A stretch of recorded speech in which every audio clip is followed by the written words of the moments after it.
Patience की कमी हमारे जनरेशन की सबसे बड़ी समस्या है। सब लोग इम्पेशेंस है, जिसका नतीजा है झगड़ा, मारामारी, यहाँ तक कि खून खराबा भी। लेकिन ये 100% सच है कि अगर हम अशांति को दूर भगाकर एक शांति और सुकून की जिंदगी बिताना चाहते हैं तो पेशेंस बढ़ाना ही होगा। दोस्तों, हमें ये अच्छी तरह से समझ लेना चाहिए और याद भी रखना चाहिए कि पेशेंस करने से ही हमें हर चीज की प्राप्ति होती है। अगर पेशेंस नहीं है तो नाकामयाबी के सिवा कुछ भी हासिल नहीं कर सकते हम जिंदगी से। दोस्तों, दंगल फिल्म की कहानी याद है ना आपको? उस फिल्म में देश का नाम रोशन करने के लिए, गोल्ड मेडल लाने के लिए क्या कुछ नहीं किए थे वो। कितने पापड़ बेले थे, क्या कुछ नहीं सहना पड़ा था जिंदगी में, क्या कुछ नहीं खोए थे जिंदगी से, फिर भी पेशेंस का हाथ थाम कर चले थे। आखिर में एक दिन कामयाब भी हो गए अपने मकसद में। पेशेंस ने आखिर पूरा कर ही दिया उनका सपना। उनकी बेटी गोल्ड मेडल लाकर आई थी देश के लिए। दिल बाग बाग हो उठा था उनका। अगर वो पेशेंस ना धरती तो ना उनकी बेटी कामयाब हो पाती, ना वो कामयाब हो पाते और ना ही हमारे देश का नाम फिर से रोशन होता। तो ठीक है, हम समझ गए कि हमारी जिंदगी में पेशेंस का कितना महत्व है और ये समझने के बाद ही हमारे जहन में वो बात सबसे पहले आती है और वो ये है कि पेशेंस का लेवल बढ़ाए कैसे। चलिए, इस समस्या का समाधान जानने के लिए आपको ज्यादा पेशेंस नहीं भरना पड़ेगा।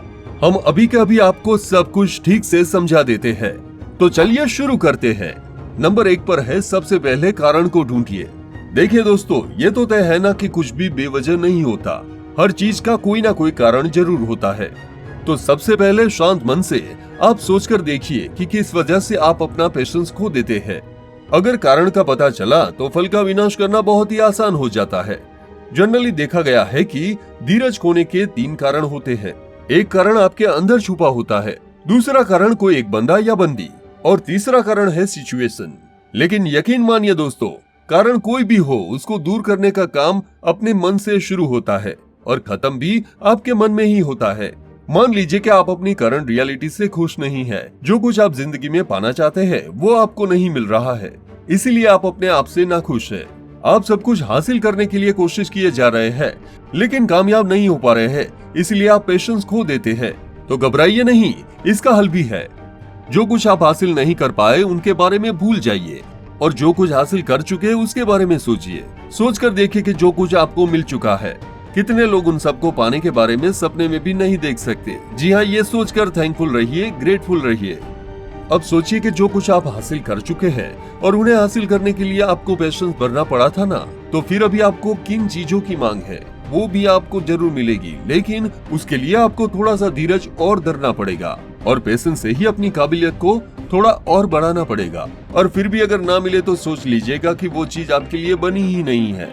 आपके लिए कोई बेटर ऑप्शन वेट कर रहा है। मान लीजिए आपके पेशेंस होने का कारण कोई इंसान है या फिर उस इंसान का कोई खास व्यवहार है, तो सोचिए कि ये वो व्यवहार क्यों कर रहा है, जबकि उसे मालूम है कि आपको उस तरह का व्यवहार पसंद नहीं है, फिर भी वो ऐसा क्यों कर रहा है। तो प्रॉब्लम को उसकी नजर से देखिए और समझिए। हो सकता है कि उसकी देर की आने की आदत से आप परेशान हैं, लेकिन वो जानबूझकर देर से नहीं आता। हो सकता है कि कोई उसकी मजबूरी है जिसकी वजह से उसको देरी हो जाती है। हो सकता है कि वो ट्रैफिक जाम में फंस जाता है या फिर गाड़ी देर से आती है। उसके प्रॉब्लम को उसकी नजर से देखेंगे और समझेंगे तो देखिएगा कि आपको फिर से गुस्सा नहीं आएगा उस पर। इससे कुछ होना हो आपके मन को शांति मिलेगी। बात बात पर पेशेंस खोना आप भूल जाएंगे। अब आई सिचुएशन की बारी। मान लीजिए कि आप ट्रैफिक जाम में फंसे और या फिर बारिश हो रही है, जहां आपको जल्दी जाना था आप नहीं जा पा रहे हैं, या फिर पावर कट की वजह से आप गर्मी से परेशान हो रहे हैं, या फिर बहुत ज्यादा ठंडा है, या फिर नेटवर्क में प्रॉब्लम है, आप कोई जरूरी फोन कॉल नहीं कर पा रहे हैं, या फिर कोई जरूरी फाइल डाउनलोड नहीं कर पा रहे हैं और इसी वजह से आप धीरज का दामन छोड़ रहे हैं। नतीजा क्या होगा कि आपका टेंशन बढ़ेगा, एंजाइटी ही बढ़ेगी, लेकिन सिचुएशन में कोई बदलाव नहीं आएगा। तो इससे अच्छा है कि आप अपना ध्यान कहीं और लगा कर रखिए। आसपास के नजारे देखिए, दूसरों के सर्फिंग के बारे में सोचिए, मौके का फायदा उठाते हुए कोई और काम कर लीजिए या थोड़ा सा आराम फरमा सकते हैं। एंजॉयमेंट, एंटरटेनमेंट का कोई दूसरा तरीका ढूंढ सकते हैं। अपने बचपन की यादों को ताजा कर सकते हैं। देखना, वक्त गुजर जाएगा और आपकी परेशानी भी खत्म हो जाएगी। नंबर 2, मन को तुरंत शांत करने के लिए कुछ तरीके हैं जो अब हम आपको बताने जा रहे हैं। जब आप कुछ ज्यादा बेचैनी महसूस कर रहे हैं, गुस्सा आ रहा है, टेंशन हो रहा है, एंजाइटी के लेवल बढ़ रहे हैं, तो एक गिलास पानी पी लीजिए, तुरंत मन शांत हो जाएगा। डीप ब्रीथिंग भी कुछ हेल्पफुल साबित हो सकता है आपके लिए, करके देखिए। प्रॉब्लम अगर बहुत बहुत ज्यादा है तो नहा लीजिए, उसमें भी आपको शांति मिलेगी, वो भी इंस्टेंटली। नंबर 3, फूलों की खुशबू, चंदन की खुशबू, ये सभी आपके दिमाग में असर करेगा और आपके मन को धीरे धीरे शांत कर देगा। नंबर 4, आपका फेवरेट गाना सुन सकते हैं। संगीत के सहारे अपने मन को शांत कर सकते हैं। इस मामले में संगीत की शक्ति परखी हुई है। नंबर 5, कोई अगर फिल्म देखेंगे तो फिल्म की कहानी के साथ खुद भी इन्वॉल्व हो जाएंगे और सारी परेशानियां भूल जाएंगे। फिल्म अगर कॉमेडी है तो खिलखिलाकर हंस भी देंगे आप। इस तरह से चुटकुले सुनना या पढ़ना या फिर टीवी में देखना बहुत हेल्प करेगा आपको परेशानियों से छुटकारा पाने के मामले में। नंबर 7, आप कोई मेमोरी गेम भी खेल सकते हैं या फिर किसी और तरीके से अपने ब्रेन को बिजी कर सकते हैं। इससे भी आपको काफी फायदा होगा। नंबर 8, कहीं घूम कर आइए, आपका मन हल्का हो जाएगा। पूजा पाठ करने से भी मन को शांति मिलेगी। सत्संग करेंगे, लोगों के साथ मिलना जुलना करेंगे तो भी मन साफ हो जाएगा आपका।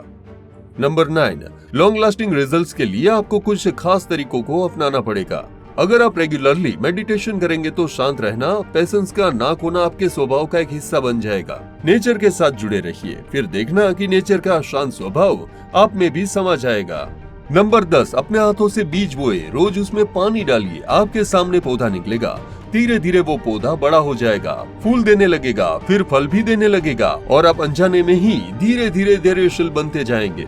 ठीक इसी तरह से एक मोटा सा किताब पढ़ना शुरू कर दिए और रोज थोड़ा थोड़ा पढ़िए। स्वेटर बनना शुरू कीजिए, धीरे धीरे खत्म कीजिए।